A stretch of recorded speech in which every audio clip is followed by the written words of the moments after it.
I know that you've seen seasonal decorations just as I have at this time of year. And earlier this week, I drove by a house on a street corner. It was in Bella Vista, and it was decorated for Halloween. And as I drove around this particular street corner, you could see the front yard on two sides of this house. It was a bizarre display of zombies and witches and goblins and symbols of the dead, such as gallows and graveyards, spiders, spider webs, and so forth. There were bodies hanging from trees. Someone went to a lot of expense in order to decorate this house for Halloween, which of course stands for Hallowed Evening, which is October 31st, the evening prior to what the Roman Catholics call All Saints' Day. So they call this particular evening, the prior evening, Halloween. At this particular house, there were signs pointing as to where to park if you wanted to visit this haunted house. Well, I haven't visited any haunted houses. Now, I didn't grow up in the church, but I did go to a type of haunted house once. When I was 10 years old, I went with my brother, who was 12 at the time. I was nearly 11. We didn't grow up in the church. We were allowed to go to the Midway or Carnival section of the Minnesota State Fair. And our parents said we had to be at least 10 years old to go to the Carnival section, and we had to stick together, the two brothers. Well, it's a very different time now than it was then. And so children, I don't think, were disappearing quite the same as they are now. So the world appeared to be a bit safer, and the parents said, as long as you stick together. So here we were, almost 11 and then 12 years old, and we were going to explore this great and wondrous, colorful world of the carnival at the state fair. And while my brother and I were touring the carnival, we saw a pirate treasure ship. Now, this was a very big display. The ship rocked from end to end very slightly, not dramatically, but just enough to know there was a continual movement. And this pirate sign said the pirate ship was haunted. Well, we didn't really know what that meant. So we bought our ticket and we entered the portal near the back of the ship, went in through the side, and we went down a dark hallway. Well, it was very dark, so to get down the hallway, after the entrance, it turned, and we had to feel our way along the hallway. It's all painted black, and we're going down in the dark. I was in front, and my brother was right behind me. Now, we had never been to this kind of a scary haunted house before. We had no idea as to what to expect. And as we inched forward in the dark hallway, I must have triggered some unseen switch, because all at once several things happened. First of all, jets of air shot up my pants legs from the floor. Well, that was pretty awakening. Secondly, at the same time, a light flashed immediately in front of me, and this light flashing revealed that there were bars on a jail window. So this was right in front of me. And then in this lit jail, these bars, a screaming monkey was slamming up right into the bars, coming right at me within a couple of feet of my face. Well, the effect of the jets blasting up my legs, the flashing light of the jail cell, and the screaming monkey in my face caused me, of course, to jump immediately backwards. I landed on the floor on top of my brother. The hissing of the air jets then stopped. The cell window went dark. The monkey disappeared. And I turned to my brother and I said, I wet my pants.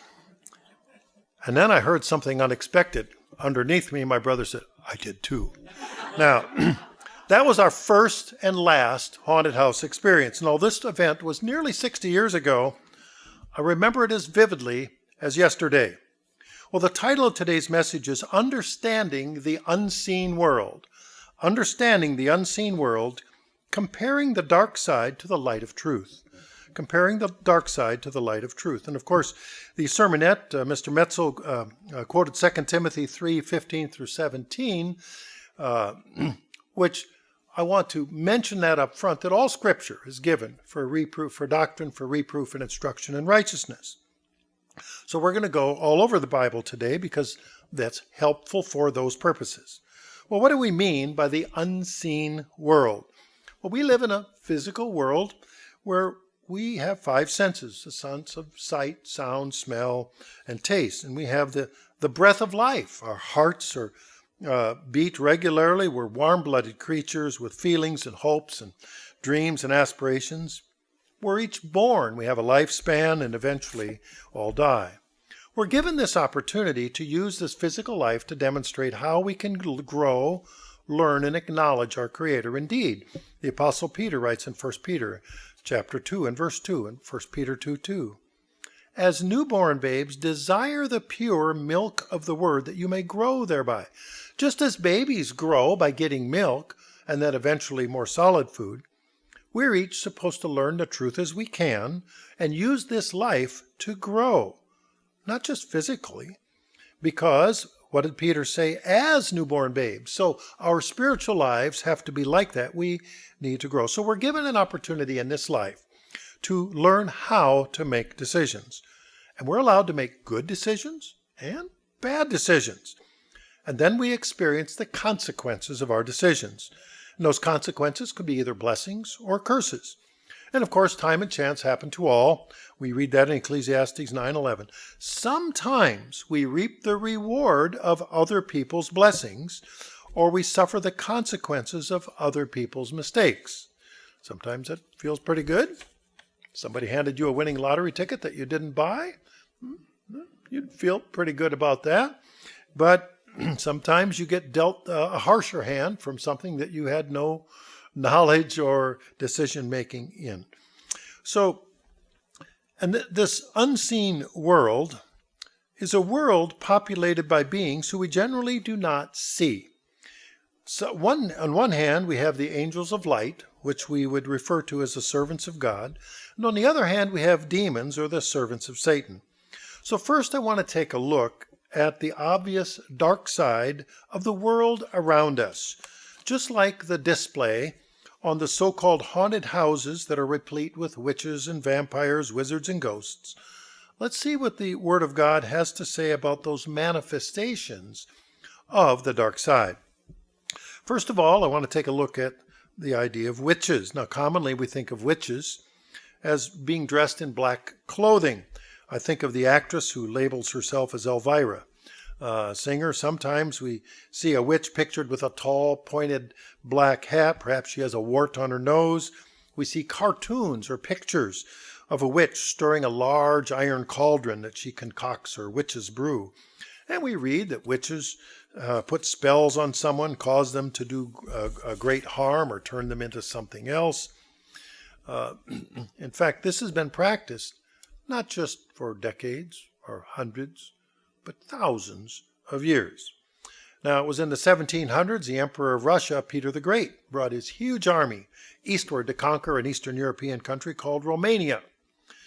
And it was grain harvest season in the summer, and the rye was the chief crop, was the chief grain, and some of the rye was infested with a smut or fungus called ergot. And knowing that the Russians were coming, because a big army, the word travels fast, that they were on their way, the Romanians harvested the ergot-infested rye first. Now, it's kind of like a dust. In wheat, they call it rust, or in oats, they call it a rust. And they harvested that, and they piled up these stacks of rye, still attached to the stems, into stacks of unthreshed grain. When the Russians arrived, the Romanians welcomed the invading Russian army. And they said, here, welcome, here are all these stacks of grain. Feel free to use them to make bread. Well, the armies travel, as you know, on their stomachs, so the Russian army was delighted that they didn't have to fight, and they then took the rye grain and they baked it into bread. However, unbeknownst to the Russians, that ergot-infested rye bread was poisoned by that fungus. The ergot contained something called lysergic acid diethylamide. We know this compound as LSD. It's used by druggies to induce hallucinations. It also causes insanity, blindness, sterility, and death. Well, the Russian army ate their freshly baked bread, tasted good, and they suffered greatly. In fact, they suffered so much loss, including the insanity, blindness, and death, that the army was destroyed and the ones remaining alive hobbled back to Mother Russia. Well, this LSD, the ergot in LSD, has been used for thousands of years to cause harm to people And the witches used that to mix up their brews and cast spells on people. So when bad things happened, aha, okay, there was a cause. But there's also a modern mythology that there are good witches, and not just bad witches, the white witches and then the black witches or dark witches. And several television shows popularized the notion of good witches. You might want to turn to Exodus 22, and we'll be there in a moment. Now, some of the TV shows include Bewitched. You may have, older folks will remember that, starring Elizabeth Montgomery. The TV show featured the star's mother, Endora, the witch, and her daughter, Tabitha, a young witch. The girl who was a young witch in the making, and then the crazy uncle and absent-minded warlock, which was a male witch. Another TV show was I Dream of Jeannie, starring Barbara Eden. In this case, the witch takes the form of a nice genie in the bottle, a genie who has magical powers. And then there's one that was more recent, one called Charmed, a TV series of modern, everyday, supposedly good witches. And then, of course, there's stories from the book entitled The Tales of Arabian Nights, also called The 1001 Nights, where we read about Aladdin and his magic lamp and flying carpet. And the tales have a variety of and geographical range, all in the Mideast area. In fact, the setting is from India and Iran, Iraq, Egypt, and Turkey. Some suggest even as far east or west as Greece. Well, that brings us to Exodus 22, verse 18, about what does God think about witchcraft. And I'm going to read in the Common English Version, and you can read this in several different versions to get the full meaning. In Exodus 22, verse 18, death is the punishment for witchcraft. I think King James may refer to it as sorcery. Well, the goal of Satan is to destroy mankind, physically and spiritually. The goal of Satan is to prevent mankind from inheriting the kingdom of God, and witchcraft is a tool that's used to that end. And practicing witchcraft indeed brings forth death and destruction upon both the practitioner and those who are surrounded with him. If we turn to 1 Samuel 28, we can take a look of what Saul did after the death of Samuel. So if we take a look at 1 Samuel 28, I'm going to jump to it. And we read about this particular story that, and we'll start in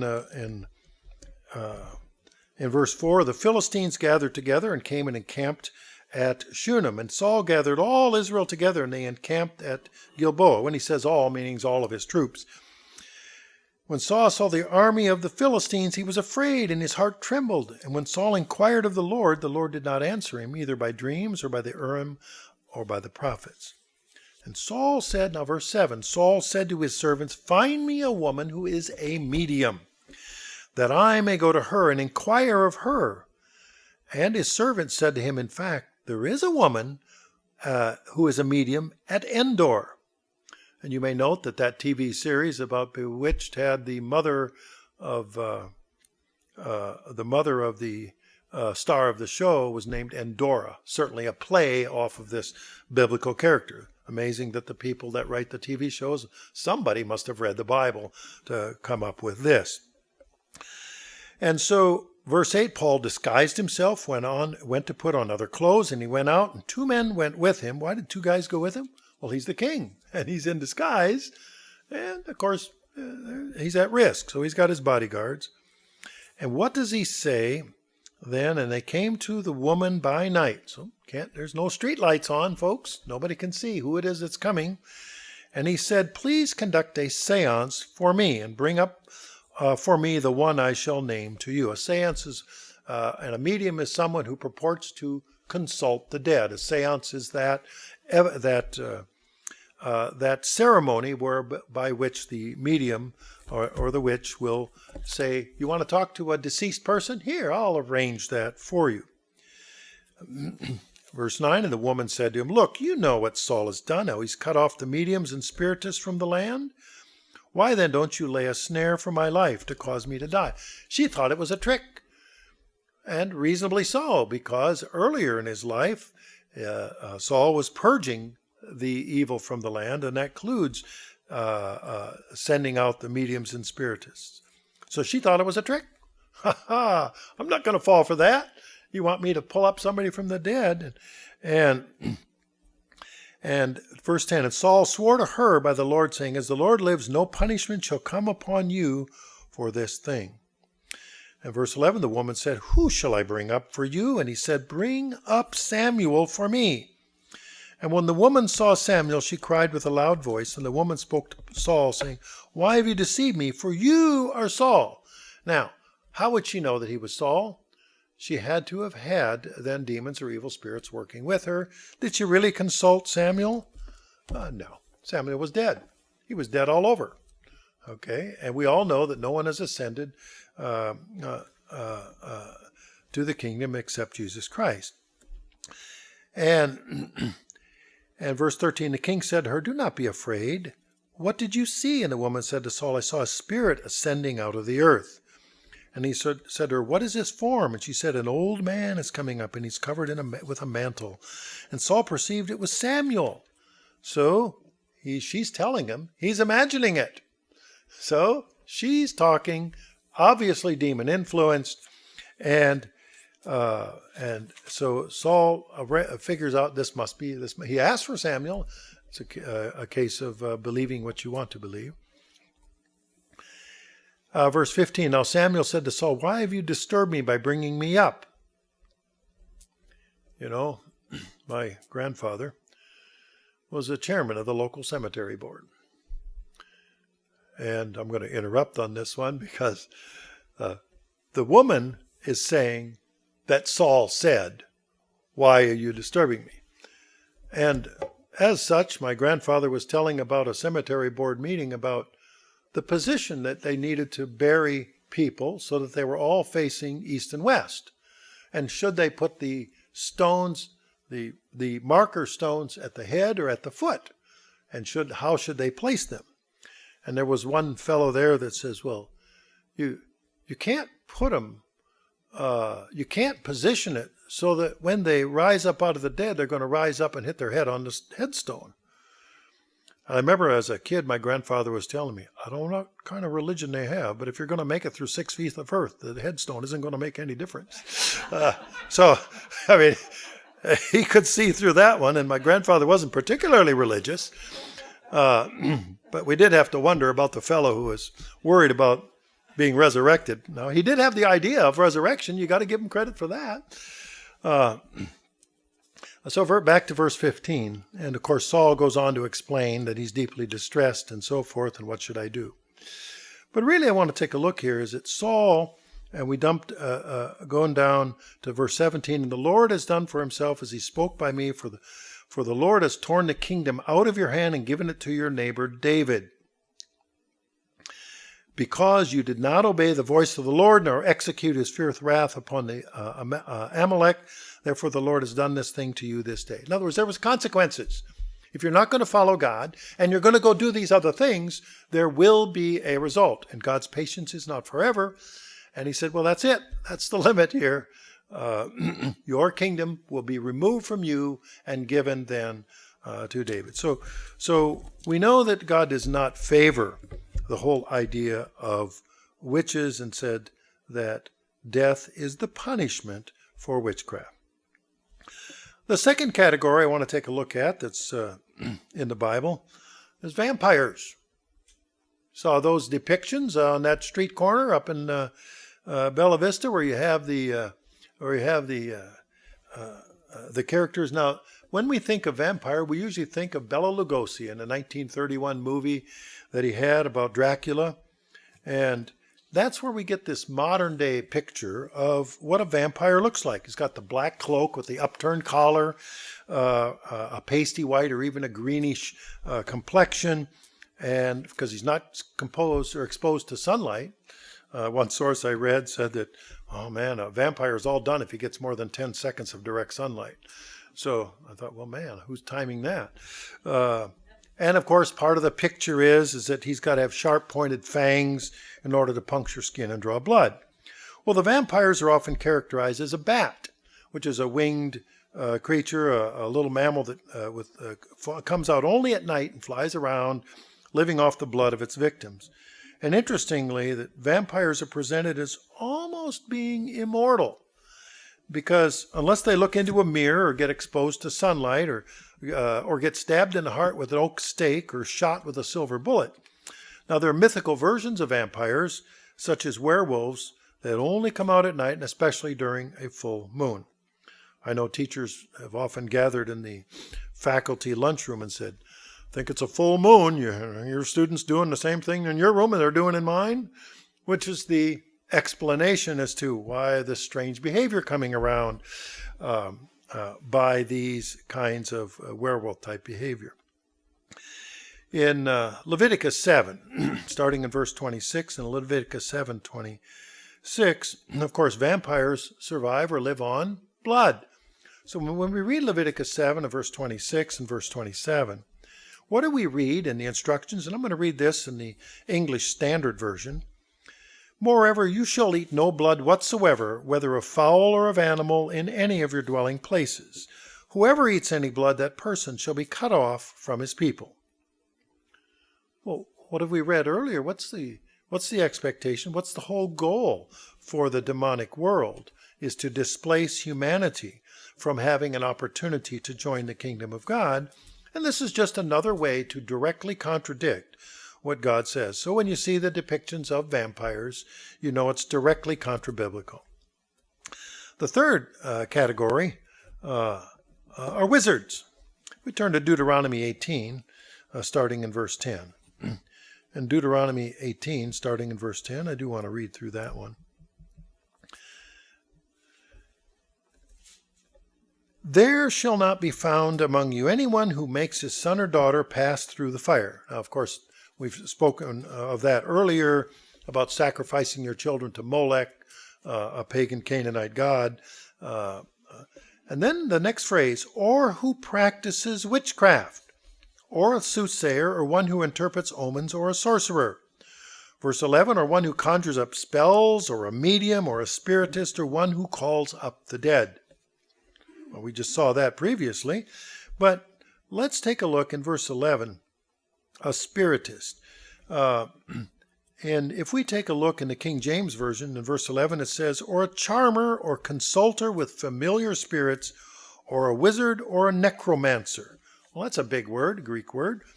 The modern English comes out of Greek. And what is necromancy? It's the supposed practice of communicating with the dead, especially in order to predict the future. And so you have those in the dark arts where they're going to have a medium who's looking into a crystal ball, and then you're supposed to supposedly be able to look into the crystal ball and see the future. And yet what does it say in Deuteronomy 18? There shall not be found any among you who practices these things. So we get the idea that there's a problem here. Synonyms for necromancy, the black arts, witchcraft, wizardry, the occult, occultism, enchantment, spell, incantation, divination, voodooism or voodoo, witching, medicine, shamanism, that's interesting, medicine, thaumaturgy, theurgy, witchery, and demonry. So all of those interesting words, various synonyms. We read on in Deuteronomy 18 and verse 12. And we read in Deuteronomy 18 and verse 12. For all who do these things are an abomination to the Lord. And because of these abominations, the Lord your God drives them out from before you. Now, the children of God cannot exist and coexist and thrive with abominations. With the Israelites, when the Israelites came to the promised land, the land of Canaan, they were instructed not to adopt demonic practices of the local people. To prevent the mixing of God's people with demon worship, God removed the people who had taken over the land during the 430-year absence of the Israelites. So let's take a look now in Isaiah 8, starting in verse 18. In Isaiah 8, starting in verse 18, I'm going to read this in the New King James. Isaiah 8:18. For the Lord spoke thus to me with a strong hand and instructed me that I should not walk in the way of his people, saying, verse 19, and when they say to you, seek those who are mediums and wizards who whisper and mutter, should not a people seek their God? Should they seek the dead on behalf of the living? To the law and to the testimony, if they do not speak according to this word, it is because there is no light in them. Well, God told us not to get involved with those mediums and wizards. And don't say you're doing it because you're wanting to get a better knowledge of God, to relate it to him, because there is what? No light in them, no truth in them. So we've taken a look now at this third category called wizards. Fourth category I want to address are ghosts. Surely everyone has heard the term ghosts. We commonly think of it as an apparition or an evanescent appearance. It comes and then it goes. According to the Bing.com online dictionary, a ghost is an apparition of a dead person, which is believed to appear or become manifest to the living, typically as a nebulous image. There's not a lot of clear, necessarily, outlines to it. We often see depictions of ghosts like being with a white bedsheet over a person, then they disappear and reappear again. In fact, it's so common, people's worry about ghosts, that their real estate requires you to file a disclaimer, or a disclosure, I should say, if the house is haunted. Did somebody die in the house? Means the body is gone and the spirit is still there, so to speak. So they have to say, what is the history of the house in the real estate world?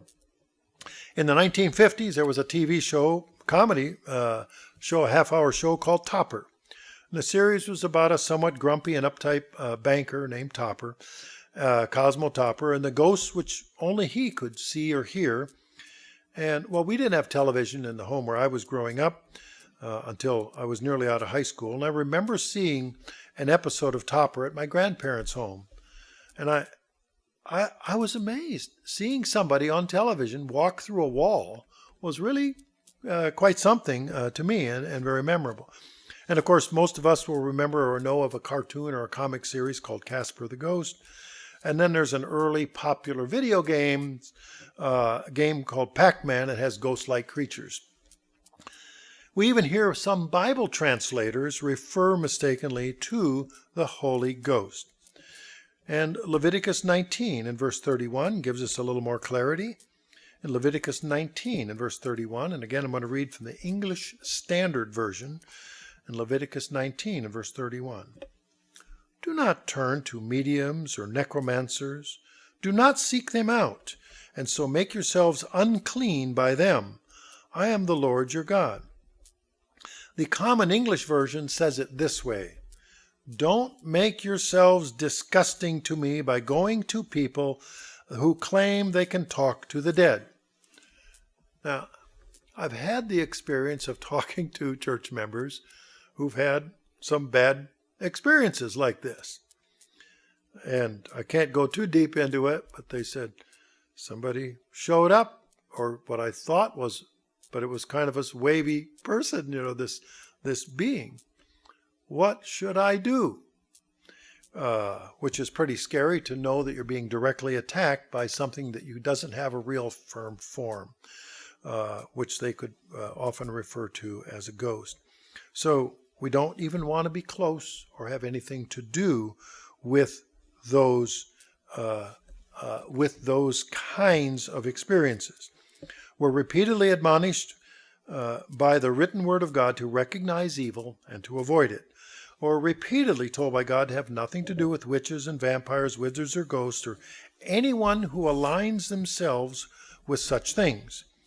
And yet, while we know there's a dark side of the unseen world, we who are Christians are also aware of a very different unseen world, a world which is inhabited by spirit beings who follow and worship God.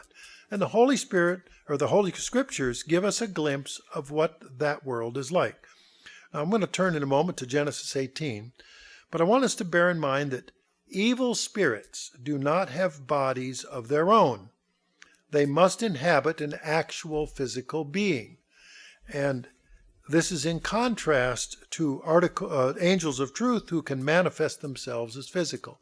But you can say, well, yeah, but we're looking at all of these other creatures. Well, these evil spirits are inhabiting an existing body. In fact, speaking to my niece, who lived halfway between us and her dad, and in case something bad happened, where would be the nearest place to go? And she's, 300 miles from each one of us. And the young lady says, where am I going to go in case of a national emergency? And I said, well, we have food and a wood stove and a river for water.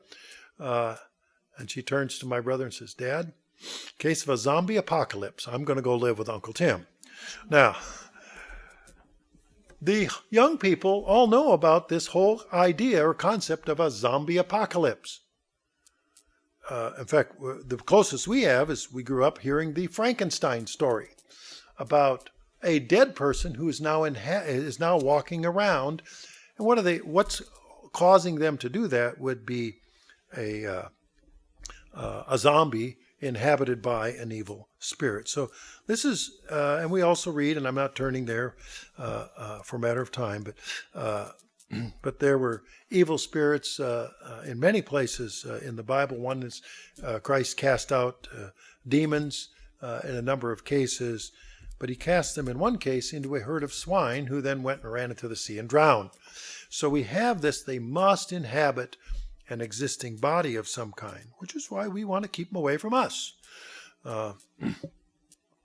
Let's take a look at a very different kind of spirit in Genesis 18. And this is the story of where Abraham entertained angels. So let me jump into Genesis 18.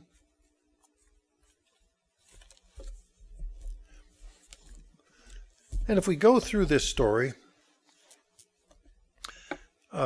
in Genesis 18, the Lord appeared to him by the terebinth trees of Mamre, and as he was sitting in the tent door in the heat of the day.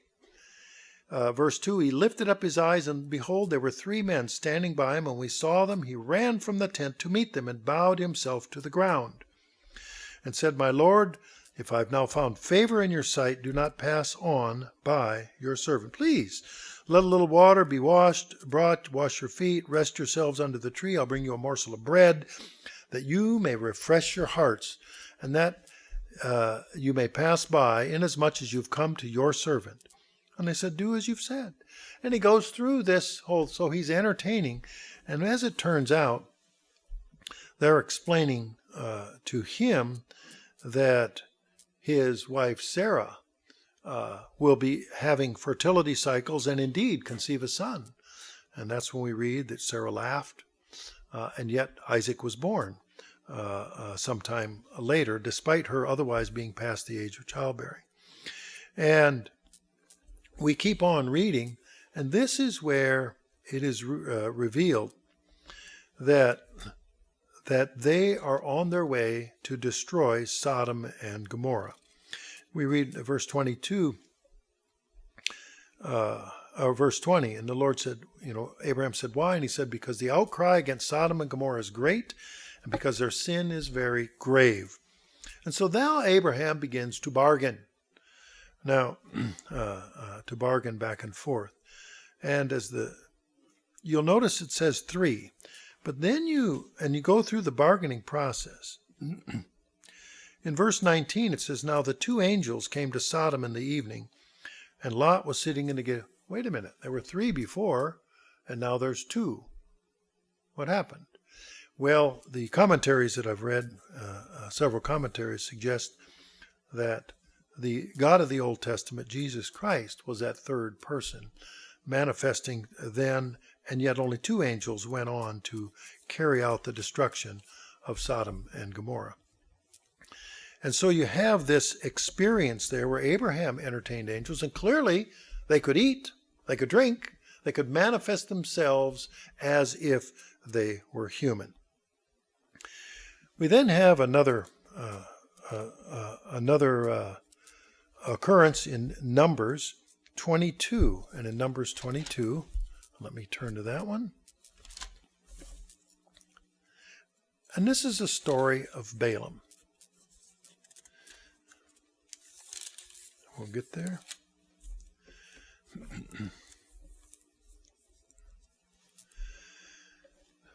So in Numbers 22, the children of Israel moved and camped in the plains of Moab on the side of the Jordan across from Jericho. So they were on the eastern side of the Jordan River. Verse 3, and Moab was exceedingly afraid of the people because they were many, and Moab was sick with the dread because of the children of Israel. And they were worried. They said, we're going to be licked bad here. We're going to be wiped out. Whatever should we do? And we read on in verse 4, and Balak the son of Zippor was king of the Moabites at the time, and he sent messengers to Balaam to call him, saying, look, a people has come from Egypt. They cover the face of the earth. It means there's lots of them. There's so many, we can't really count them. And they're settling next to me. Come at once, curse the people. So he's asking, the king of Moab is saying to Balaam, please curse the people for me, because they're too mighty for me. And so I shall be able to defeat them and drive them out of the land. For I know that he whom you bless is blessed, and he whom you curse is cursed. Well, that's pretty big. He recognizes that there's something about this Balaam fellow that says when you've blessed them, they've been blessed. When you curse, they've been cursed. And what does Balaam say? If we look in verse 8, lodge here tonight, and I will bring back word to you as the Lord speaks to me. So the princes of Moab stayed with Balaam. And verse 9, and God came to Balaam and said, who are these men with you? And Balaam went on to explain the situation. In verse 12, God said to Balaam, you shall not go with them. You shall not curse the people, for they are blessed. Now, what did we learn earlier about all of these other strange, or these other, so we talked about whether they're practitioners of the dark side. Don't go to them. Don't involve yourself with them. Stay away from them. They're on the dark side. And what did God say to Balaam? Don't go with them. Don't curse the people, for they are blessed. So Balaam rose in the morning and said, go back home. Go back to your land. The Lord has refused to give me permission to go with you. Well, this was a problem, of course, because if there's a king, who's going to disagree with the king, right? You're supposed to do what the king says. And that's really the story. So the king asks again and promises him a great reward. And so in verse 18, and Balaam said to the servants of the king Balak, although Balak were to give me his house full of silver and gold, I could not go beyond the word of the Lord my God to do less or more. So he said, but you can stay here and then I'll ask God again. Who knows? Maybe something different will come up. And that's in verse 20, and if the men call, and God came to Balaam at night and said, if the men come to call you, rise and go with them, but only the word which I speak to you that you shall do. So we go up, verse 21, Balaam rose in the morning, saddled his donkey, and went with the princes of Moab. So God didn't tell him to, had warned him about going with those people and speaking to them in a particular way. And God's anger was aroused, and the angel of the Lord took his stand in the way as an adversary against him. So the angel of the Lord is stopping Balaam from going further. Balaam couldn't see it. He didn't have any evidence that there was an angel standing there. But we read on, and he was riding his donkey, and his two servants were with him. Verse 23, and now the donkey saw the angel of the Lord standing in the way with his drawn sword in his hand. And the donkey turned aside out of the way and went into the field. Now, I've raised cattle and horses and sheep. And I remember growing up on the farm, if there's cattle were running and you stood in the way, they would generally avoid you and go around you.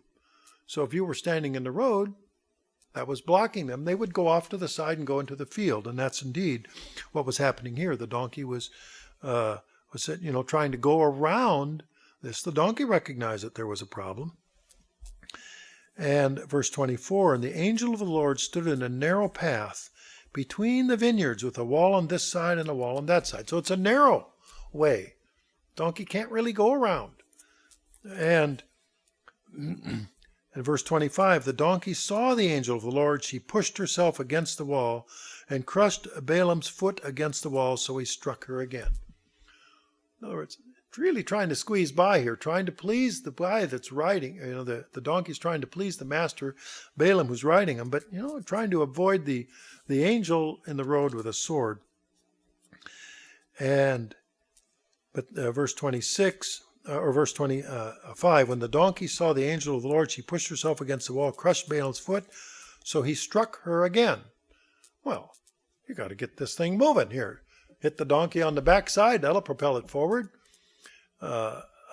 Riders with a horse, they have something called a quirt, which is a short whip, and you'll see it on races where they will give a snap on the rump of the horse to make them feel some pain behind them, and they'll go faster. They'll go forward. On the farm with livestock, for loading cattle, we use 5D batteries and about a 3-foot prod and give them a little electric jolt. And then they get motivated to go forward. So I would say this is sort of the equivalent here, that Balaam is striking the donkey to motivate the donkey to go forward. And verse 26, the angel of the Lord went further and stood in a narrow place, no way to turn either to the left or to the right. So verse 27, the donkey lays down. That's it. It has nowhere to go. It can't go forward. It can see what's going on. And then something remarkable happens. Verse 28, and the Lord opened the mouth of the donkey. And the donkey says to Balaam, what have I done to you that you have struck me these 3 times? Now, I've never had a donkey speak to me. I've never had a cow or a horse or any animal for that matter. I've had cats purr and dogs growl and sheep bleat and chickens squawk. I've never had them talk to me. So that would have set me back right off the bat. But God opened the donkey's mouth. And verse 29, Balaam said to the donkey, because you've abused me, I wish there were a sword in my hand, for now I would kill you. Balaam was really angry. The donkey wouldn't go forward, and it crushed his foot against the wall. Now it is lying down. So the donkey, verse 30, says to Balaam, am I not your donkey on which you have ridden ever since I became yours to this day? Have I ever disposed you to do this to you? And what did Balaam say? Well, no. So it's an out of character experience. Verse 31, the Lord opened Balaam's eyes, and he saw the angel of the Lord standing in the way with his drawn sword in his hand. What did Balaam do? He bowed his head and fell flat on his face. You notice the angel of the Lord was manifested to Balaam. Before the donkey was the only one that could see. Now Balaam himself could see this, could see that his way was blocked. Sometimes we don't see how our way is blocked. We just try to stumble on, our foot gets crushed, or, that's bad things are happening. I'm going to have to make better choices next time. We don't see the way of the Lord that's blocking us. So we have this manifestation here that to Balaam, who blocked, whose way was blocked by the angel of the Lord. And we can go on and read the rest of the story, but the point here is that an angel of light, the angel of the Lord, was manifested himself to Balaam. We have this, and then we have the story in 2 Kings 6. And I do want to take a look at 2 Kings 6. Let me jump to it.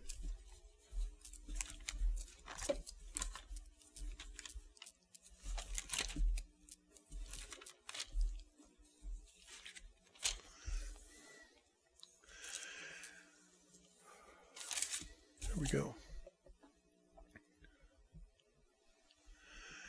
In 2 Kings 6, we have a situation. It involves the prophet Elisha, and if we read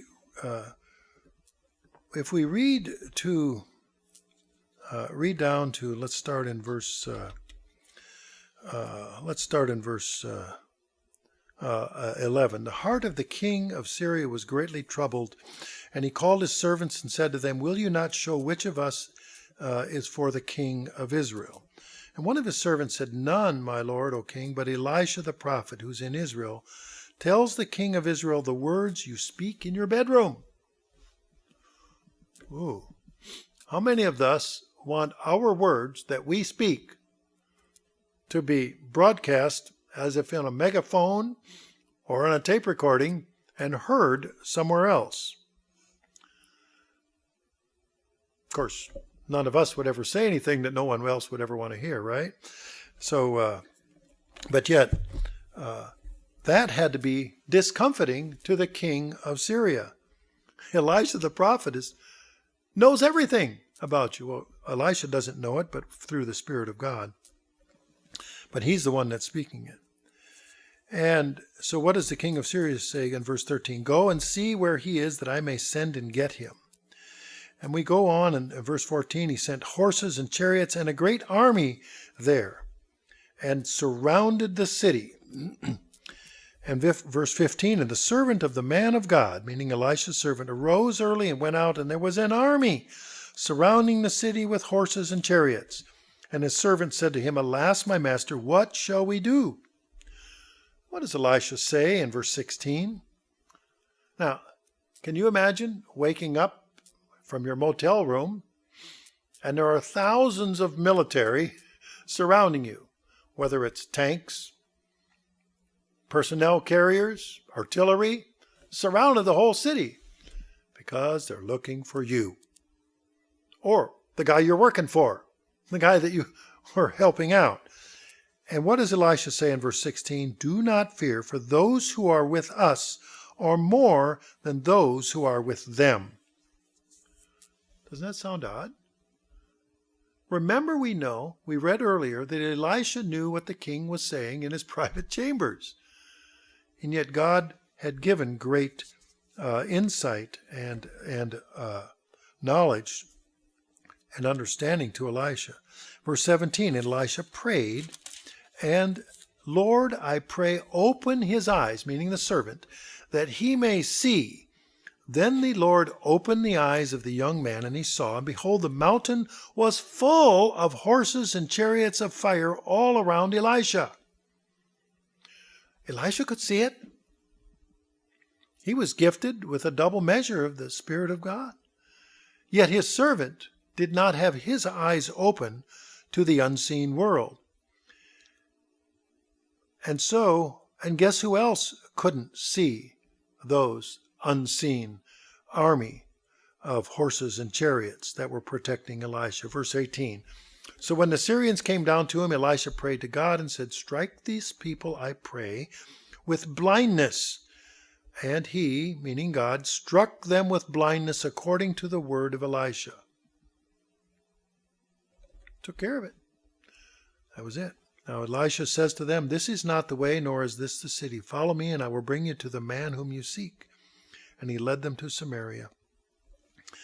And the Lord said, verse 20, Elisha said, "Lord, open the eyes of these men that they may see." And the Lord opened their eyes, and they saw that they were inside Samaria. He took them somewhere else. "You're in the wrong place. Let me show you where you really need to go." And it's certainly not here. Now, I wanted to give those examples of the unseen world. And these are just but a few. And perhaps there'll be a part 2 that will go through other examples in the Bible of this unseen world, where there's a dark side of the world. There is the side that we've reviewed that is about witches and vampires. We have wizards and ghosts, and into that you can fit all of the other characters, whether it's goblins and werewolves and all the other dark side creatures. And then what do we have? We have the angels of the Lord, the angels of light, who who can manifest themselves physically, whereas the other side has to work through existing bodies.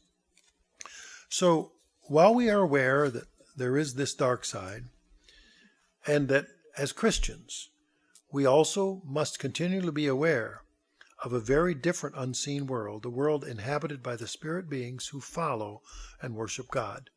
Will we always see them?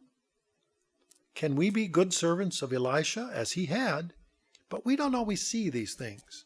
But we can have the faith to know that God protects us, he provides for us, and he can use that his spirit and his angels to confound those who fight against us.